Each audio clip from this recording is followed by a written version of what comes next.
If you grew up in an old house or live in an old house, you're probably familiar with the mortise lock, the kind you typically see with the glass doorknobs. And in a garage such as this, there would just be the metal doorknobs such as you see. So I needed to change the handing of this door. As you can see, I patched it there, so I need to install what I'd like to, an old lock back in the same door that was put in this garage when it was built in 1934. So I'm going to show you a couple ways that that can be done. First of all, modern equipment would consist of a router, a template, that one elongated. It's a little too big for the mortise. I guess you can see that. Perhaps a lock boring gauge, a guide for the face bore and the edge bore, an electric drill, some Forstner bits, and some chisels. Now I'm going to put this stuff away, except for the chisels. I think those will come in handy. And I'm going to get out the stuff that the carpenter would have used when this house was built in the early 30s. Now I want to add that you can buy these things, reproductions. This one's kind of new old stock, I guess. The package looks pretty rough. But there it is. But this is the one that came out of the door, and I'm going to put that one back in. And just save that for some future project. And as you can see, the rest of the hardware is right there. The strike, the plates, the torque shaft, the two knobs. It's not great, but you know, for this garage I think it's appropriate. I don't want glass and I don't want new and shiny. So let's get to this way of doing it the old way. Okay, having put all that away, this is all we need in order to do this the way they did it in 1930 by hand. A brace and a bit. I have several bits, but this bit is just about as thick as it needs to be in order to allow the mortise to slide into the pocket, the mortise, and it'll also do the face bore for the torque shaft. And this lock also has a deadbolt, or at least a throw latch, so if I can find an old key, that will work too. So, a couple of screwdrivers and some chisels. Now, these chisels are been well used. I've been doing this a long time, and I can see there's a couple of bites taken out of the blue in there, but it's okay. It'll mark the long edges just fine. These would even work with the short handles having been broken off. They're actually very sharp. And these cheap chisels, well, if that's what you have, I can actually get a pretty good edge on those myself. So it's whatever you've got, it can be done. You could use a cordless drill and a bit instead of the brace, but as I said, we're going to do this all by hand. So the next thing I'm going to do in order to make this easy to film is take the door off and set it up in front of this workbench here. And okay, the first thing I'm going to do is I'm going to attach this upside down here and trace around it.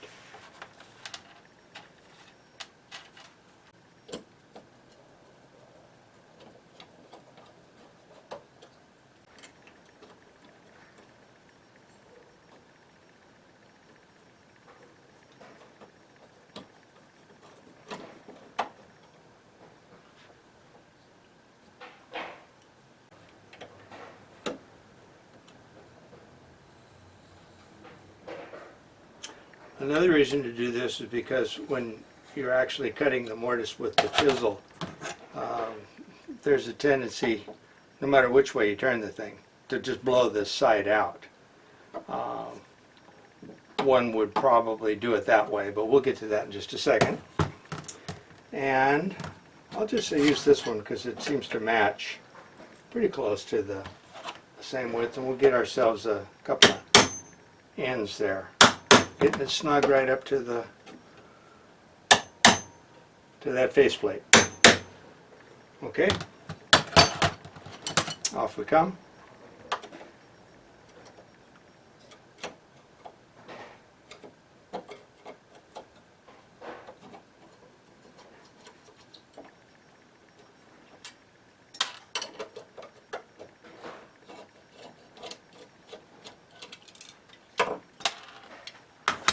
There's our outline.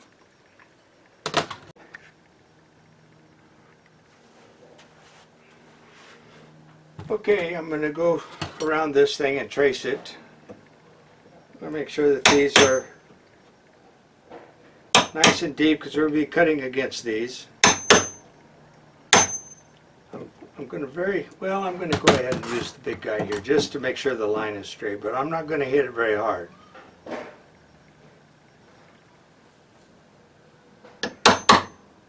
Let's slide it down.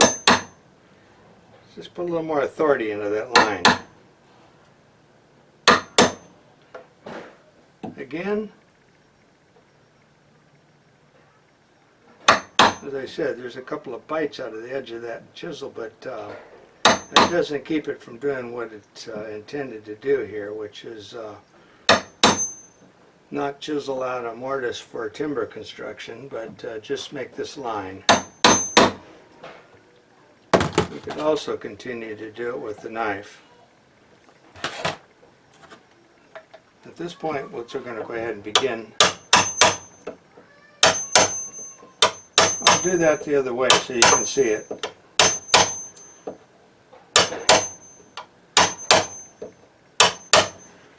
Coming from this angle, it looks like this. We just go against that edge.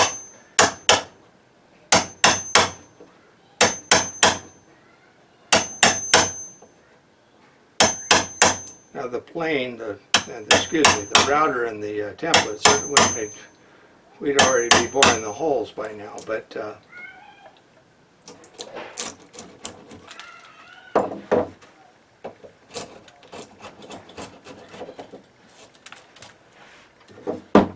alright, that's one pass. We'll remark it.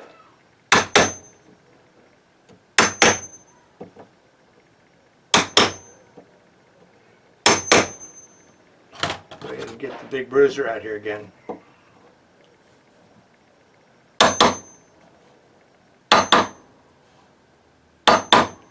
Again, I don't want to hit that so hard as to knock that edge completely off there. Make a split there. We just have to glue it back. And if this was a stained grade door, that wouldn't be acceptable.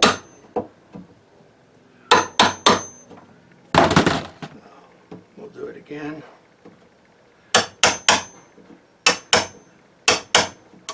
Same amount of pressure each time.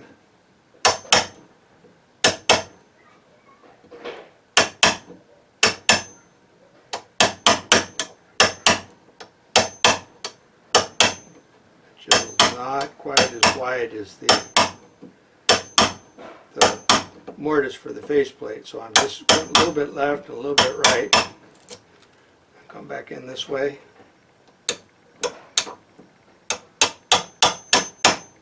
And we'll just rake that out.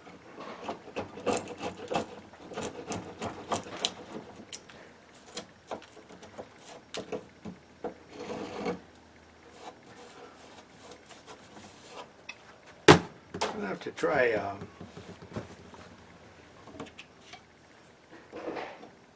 yeah, it's the same difference. Still not quite the. We'll do this one instead. Like I said, whatever you got. These are nice bench chisels. Probably not the kind you want to take in your truck.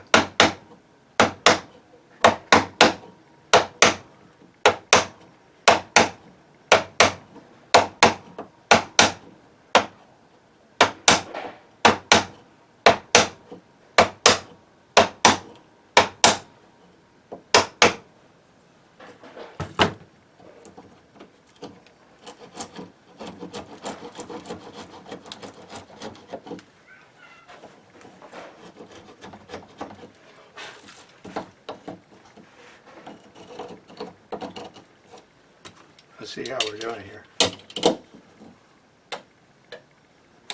Nope.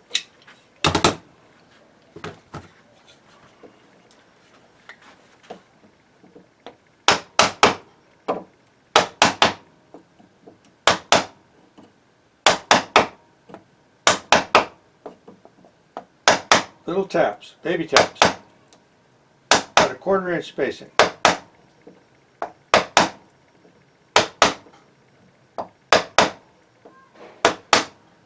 I'm just going down the middle of it now. I'll worry about those left and right edges in a minute.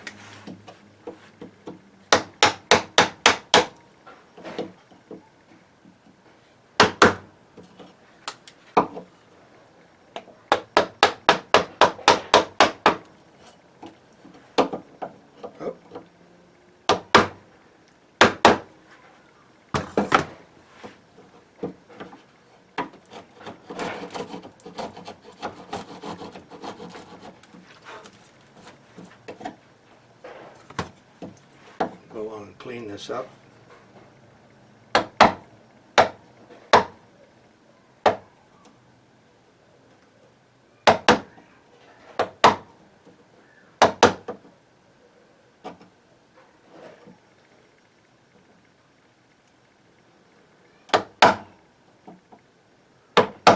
I think we lost our line there a little bit.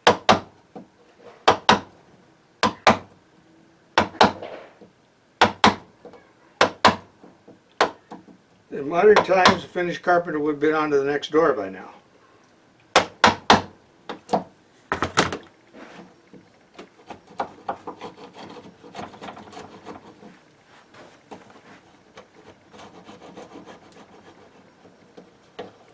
Careful.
I think it needs a little more down at this end.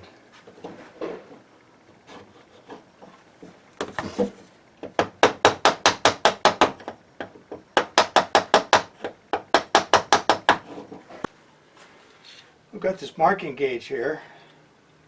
Of course, I need to know exactly what half of that is.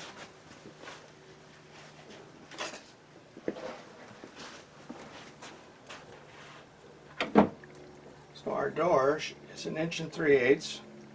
I'll set that right on the 1 3/8 inches. So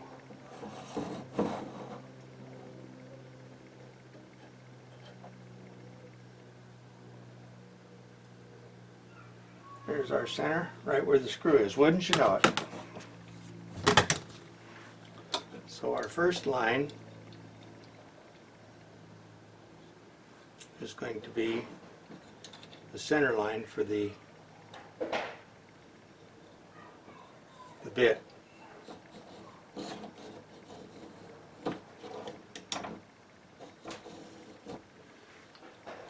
And our other line is going to be the outside of the bit, or here.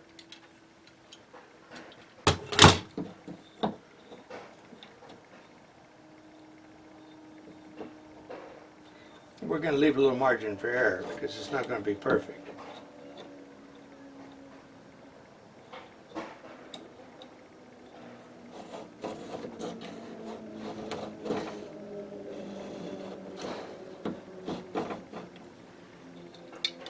We'll put one nearest to me.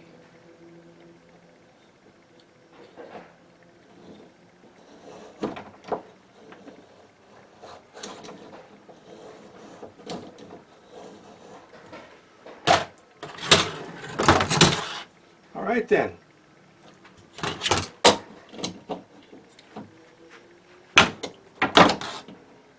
Can start our mortise. We're going to have to drill a little bit beyond there because it is a round hole. We don't want to spend a lot of time squaring it up. We'll probably start that drill bit about right there.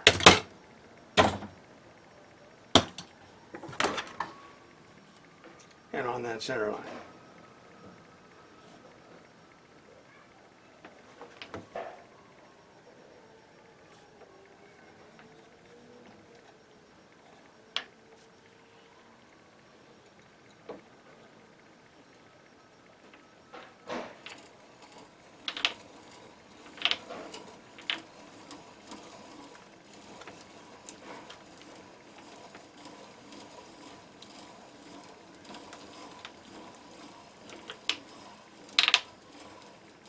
Now I should have a tri-square here to make sure that I'm going down and not leaning one way or the other. A combination square will work just fine. And it looks like I need to lean in a little bit more that way.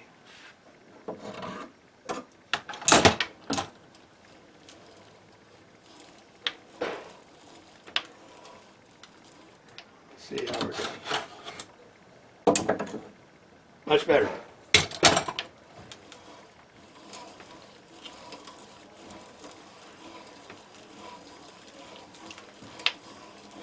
Of course, our next concern is depth. How far do we go?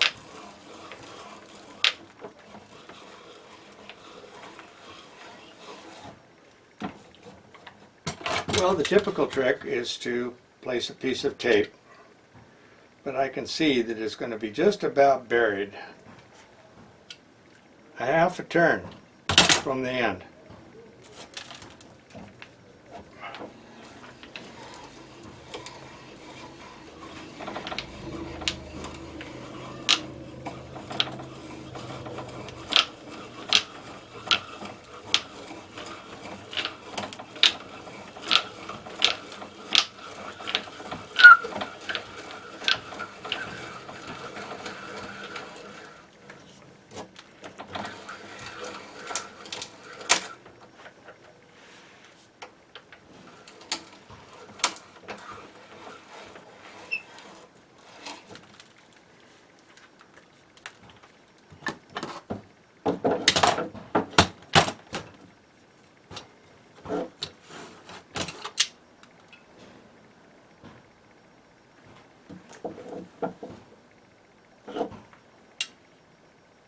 Almost.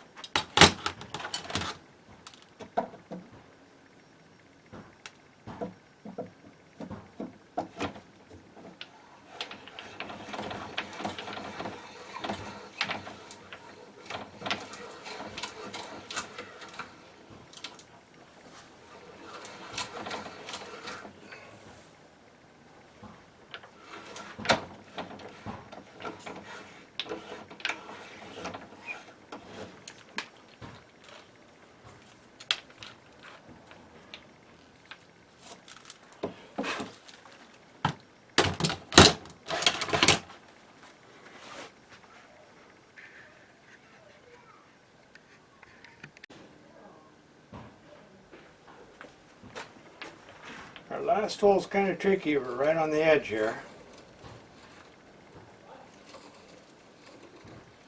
If it doesn't fall off into the hole adjacent to it, we're good to go. Again, I have a tendency to be pulling that thing to myself.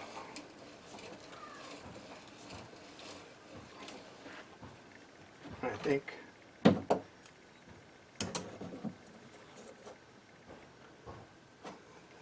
good now.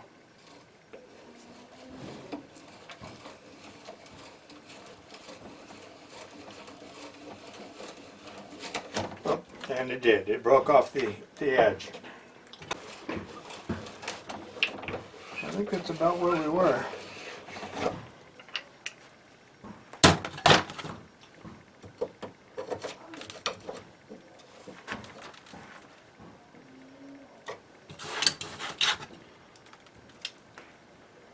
Oh, an eighth of an inch.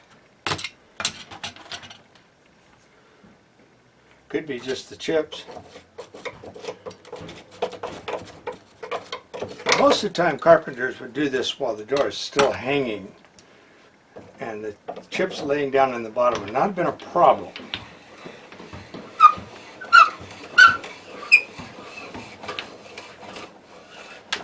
And they didn't have a vacuum cleaner either. Okay. You know that's got the threaded point it self-feeds, so it's not so much downward pressure, but in order to get it to come out, you've got to back up a little bit. Well, actually, we're a little long, but rather have a little more room than not enough, so that just means less work in those corners. Well, this is a good time for our big guy to just knock those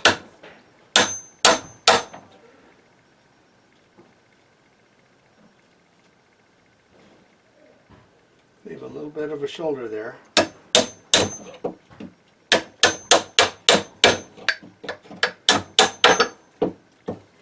Get this side.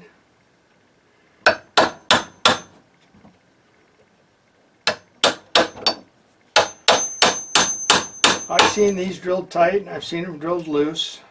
A little less detail work if you drill it just slightly oversized.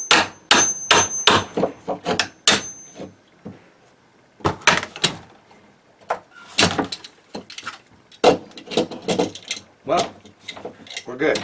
I'll finish cleaning that out and we'll get back. Actually, I had planned to drill the face before that got to be too hollow. So I may end up putting a block in there, something to drill against. Because generally, you'll mark this hole and this hole here, like this, and go ahead and make that cut before you make this cut. It's just less to bore too. Okay, I've cleaned up the hole. The depth is good. The lock fits pretty nice. I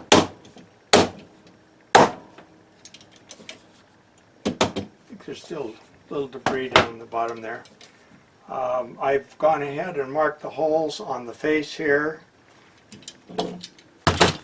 I'm going to put a block, as I mentioned, in behind, and I'm just going to bore into that,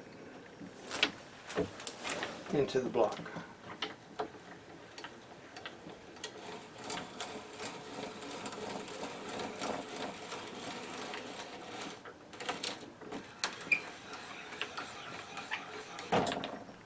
I've gone ahead and put the door back on the hinges so I can finish up this face bore. Now I'm going to back out, remove that backing block that I have there, and I'm going to put the bit back in the bore, shove it through to the other side, and let that lead screw push its way through and give me a place to start on the other side, the outside face.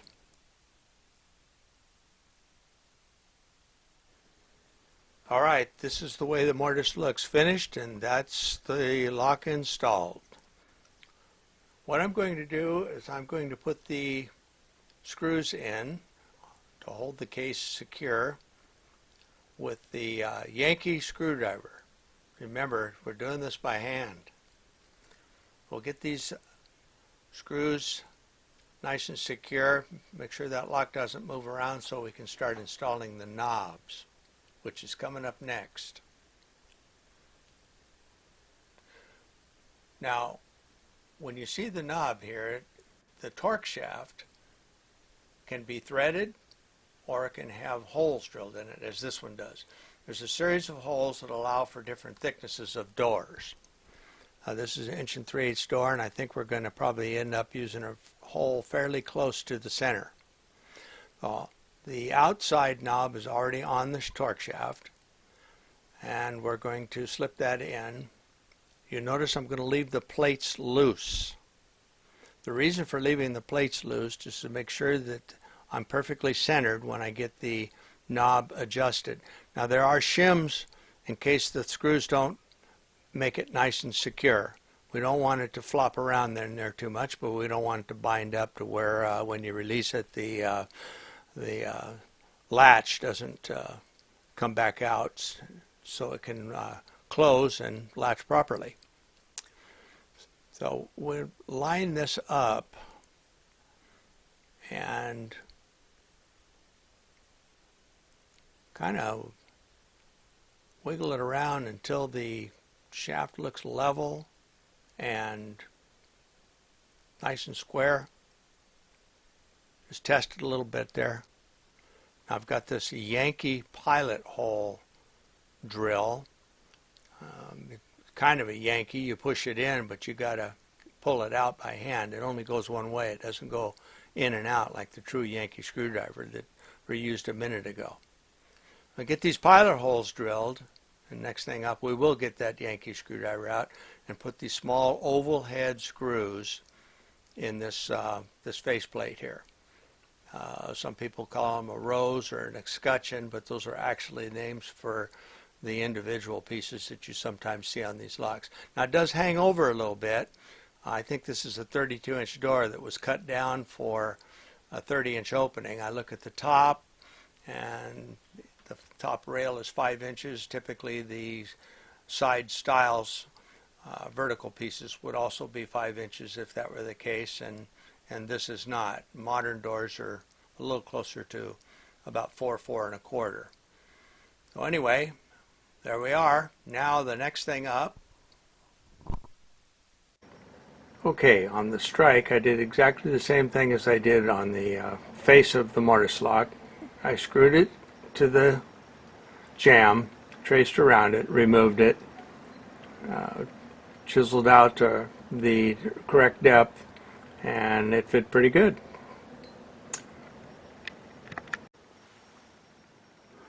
The final adjustment when installing a lock would be the stop. Ideally, you would have the top of the door and the bottom of the door touch first, and just a little bit of spring. And when you close the door, it should just click. Very little rattle. Probably the glass above. Anyway, worked pretty well. And now the door won't blow open anymore.